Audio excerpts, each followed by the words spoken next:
লাইনের মাঝে ফাঁকা রাখা হয় কেন? ধন্যবাদ তোমাকে এত সুন্দর একটি প্রশ্ন করার জন্য। এই ধরো একটা রেল লাইন, ঠিক আছে? এই রেল লাইনের মাঝে এইখান দিয়ে একটু ফাঁকা রাখা হয়, আবার তারপর আবার এই যে রেল লাইনটা দেখো, এই যে আমরা ফাঁকা রাখছি। এই ফাঁকা রাখাটার কারণ যখন রেলটা যায়, এই ধরো রেল, এই যে রেলটা যখন যাবে তখন এই রেলের চাকা থাকে, এই চাকার ঘর্ষণে তোমার এই রেল লাইনের, এটা হচ্ছে লোহার তৈরি, তাহলে লোহার তৈরি জিনিস তাপে প্রসারিত হয়। এখন এটা যদি ফাঁকা রাখার না হতো তাহলে রেল লাইনটা প্রসারিত হয়ে রেলটা বাইরে পড়ে যেত, তখন অনেক দুর্ঘটনা ঘটার সম্ভাবনা ছিল। এই জন্য রেল লাইনের মাঝে ফাঁকা রাখা হয় যেন তাপটা মানে বেশি রেল লাইনটা প্রসারিত না হতে পারে, ফাঁকা দিয়ে তাপটা চলে যেতে পারে। এই জন্য রেল লাইনের মাঝে ফাঁকা রাখা হয়, বুঝতে পারছো?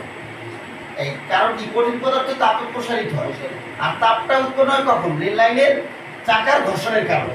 তার ঘর্ষণের কারণে এই লোহার পাটটা প্রসারিত হয়ে গেলে অনেক দুর্ঘটনা ঘটে, যেখানে অনেক প্রাণহানি ঘটে। ধন্যবাদ তোমার এত সুন্দর প্রশ্ন করার জন্য। ভালো থাকো।